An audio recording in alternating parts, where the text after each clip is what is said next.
All right. Well, oh, I'm gonna have to get closer. You can't see it yet. You'll see it in a minute when we get going. We are back at the field. It's only 6 o'clock, by the way, and it's already this damn dark. I hate this time of year. It's even worse when you still got stuff to do. There you can see. We are at the field that we brought the 7300 over to several weeks ago and opened up a truckload to bring the 8700 over. We just got moved over here about an hour ago, and then I had to go back and get my truck because I got to haul fuel. Oh, this is a greasy mess. I had to haul fuel to the combine because it was the only thing that I didn't get done when I serviced it the other day. Everything else, it's been greased in the whole 9 yards.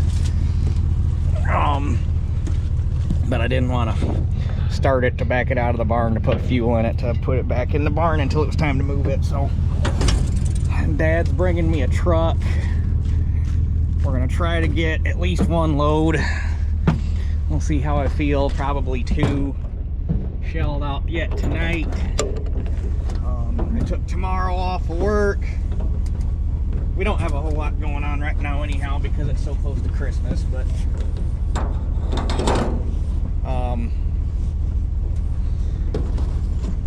so tomorrow's the last decent day we got, and then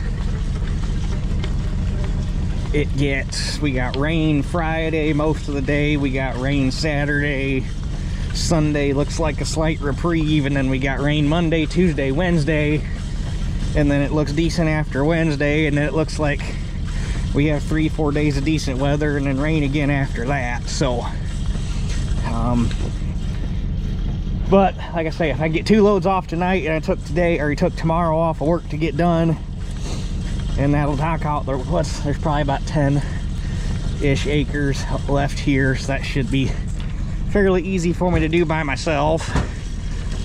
And then whether the combine goes to my uncle's or goes back to my house, which is in between here and my uncle's, and gets parked in the barn until the weather straightens out so that it doesn't have to get rained on. But anyway, let me get situated here and we'll get rolling.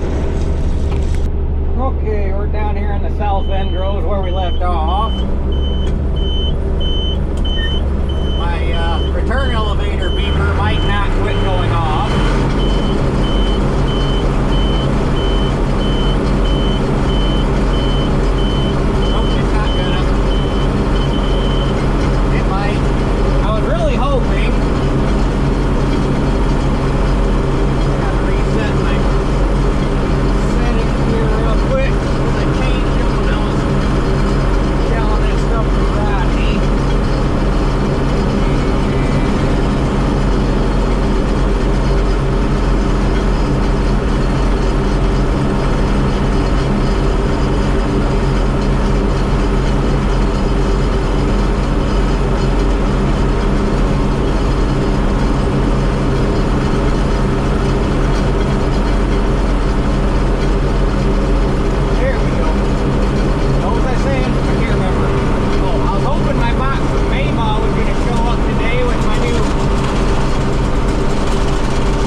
truck in this morning, got it unloaded. As you can see by the ruts there, we got stuck last night trying to get it out of the field.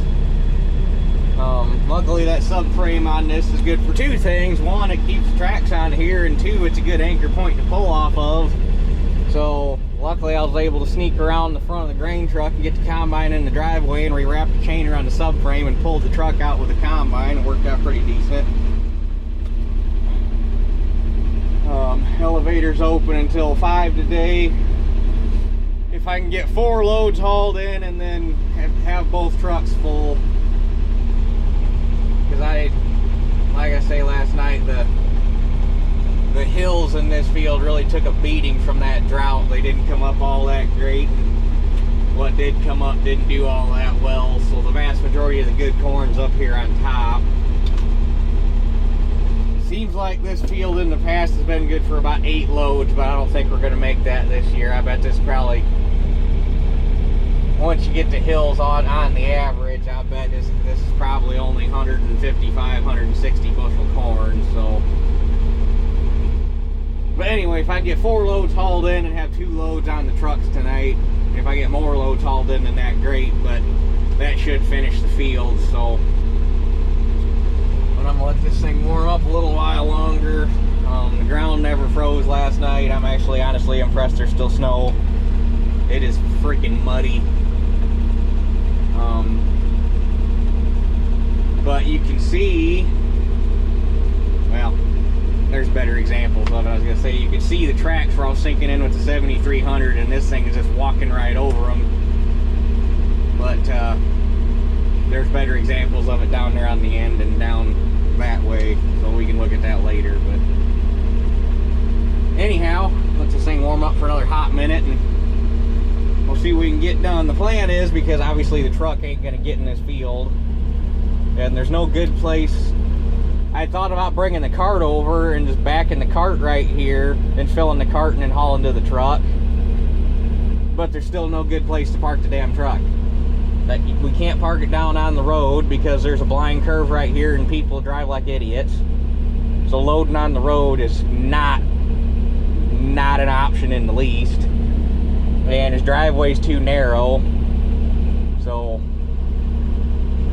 basically the best solution we came up with was to park the truck right skinny up against the barn right there, and then I could back the combine onto the driveway. And the tracks are going to do a whole lot less damage to that yard than dragging a truck in and out every time. So it is what it is. I'd really like to just buy this field, and if I can get like 30 feet or whatever you need to put a driveway in, and just put a driveway in along the back property line and just buy the field off of him. But first I got to get my grandma's bought. That's priority.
position it's in, so you don't have to have it all the way out to run it.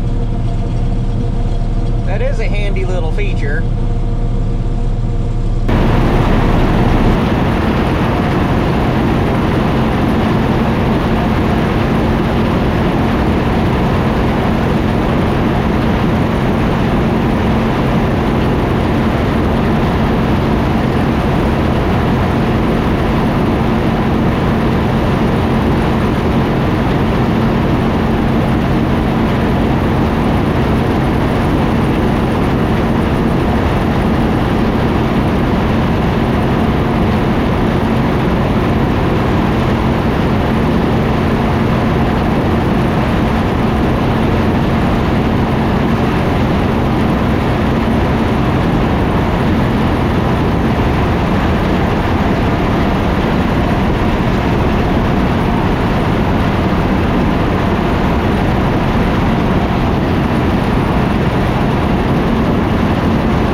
still a little bit in there.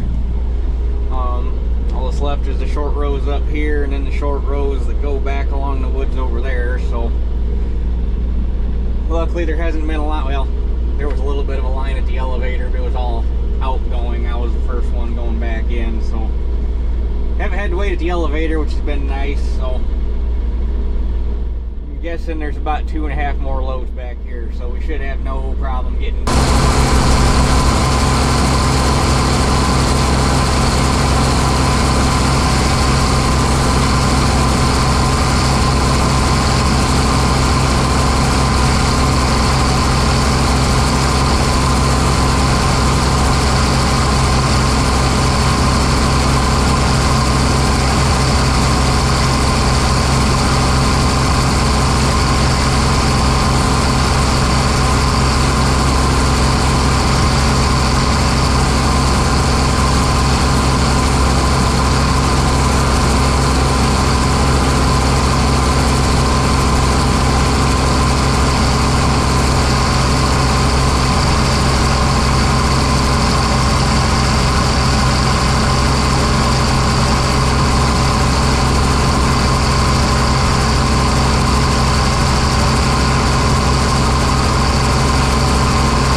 Alrighty. 12 acres down, 40 to go. Luckily the 40 is all in one spot, so that makes it easier. I would have liked to have seen one more load off of this, but for the year it was, I'll take it. Because this will be load number 6 and it's a partial, but I have been bread loafing them things. They've been 340 plus on every load, so it might not average out okay, or it might average out okay. That's what I was trying to say. So tracks were definitely doing their job. I don't think you would have stayed. I don't think tires, even with 4-wheel drive, would have stayed clung to them hillsides. That was, I mean, it's nasty. But anyhow, get this load hauled in and possibly get that moved yet tonight, or maybe just say screw it and move it tomorrow. What time is it now? 3:15. By the time I get the truck home, get it loaded, or get the truck unloaded, get back, we're not gonna have a whole lot of daylight left, because, you know, getting dark at 5:30 now, although it's all uphill from here, December 21st, so the days start getting longer after this, thank God.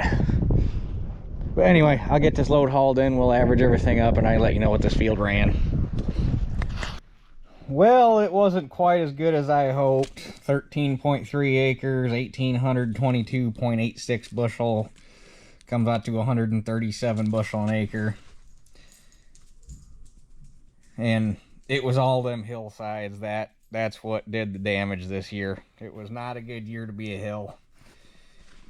That field came up very, very uneven.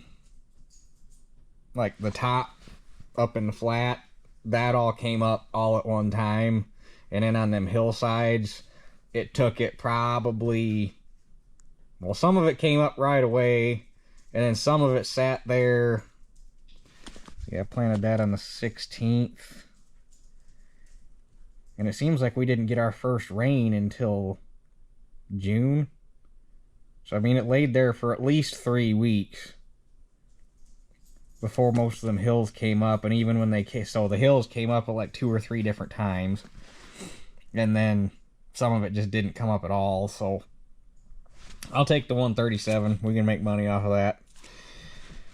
And the grain quality was really good. Test weight averaged out to 56. Moisture averaged out to 18.2. There was actually a few moistures that were down under 18, like 17.8, 17.9. So I will take that. We can make it work. And my box of parts from Maybach showed up, so I can fix my tailings elevator sensor. Hopefully that's the problem, because it's fine as long as it just flat out decides it doesn't want to read, because it'll chirp at you for like 30 seconds and then realize you don't give a crap, and it'll just quit chirping. But after a while of running, it will decide to start working intermittently, and then it'll start chirping at y'all basically non-stop. And then it's like, once it gets warmed up a little, it's got to be a temperature thing, I don't know what else it would be, but after a while of running, it will decide to take off and work. But it goes through the stage of not working at all, to working intermittently, to just flat out working. But it takes it most of the day to go through its cycle. So, but there's 2 sensors in there, so hopefully that takes care of that problem. The other thing it started doing on me is it's developed a habit of wanting to jump out a second gear, which for the tracks isn't that big of a deal because I run in third. It just would have been nice to have second gear to run them hills, but we got it done. I looked at it a little bit this morning before we got rolling and tried to adjust the shift cable. But I know it's not the shift linkage up in the cab, because you unhook the cable and the shift linkage will actually like it's got way more travel than what the cable has stroke, so, and everything moves like it just flops around free when you unhook the cable, so there's nothing binding in the shift linkage. And I went down to the transmission and unhooked it down there and stuck a screwdriver in the shift rail, and you can just like it clicks into all three, you know, clicks into third, because second and third are on the same rail, so clicks into third fine, clicks into neutral fine, clicks into second fine. It's just the shift cable needs to move like another 1/8 of an inch to get it to click all the way into the second gear detent. Hold on, let this phone. Anyhow, so I know it's not a problem with the transmission because it falls into all the detents perfect. It's just the cable's not quite pulling it far enough to make it to the second gear detent. And I know it's not the shift linkage up in the cab because it's got the shift linkage itself has plenty of travel to push the cable far enough, or no, it's got to pull it to get to second, right? Yeah, it's got to pull it to get it into second. It's got plenty of room to pull the cable. I'm pretty sure that cable's just giving up the ghost, because when I got that combine, it had been sitting long enough that it was actually froze in second gear. Like, no matter what you did, it would not come out of second gear, and I actually had to take the cable off or get the cable off the combine and work it and use a heat gun and work oil into it and all sorts of stuff. And I finally got the cable freed up enough that it would shift. But it's always been a hard shifter.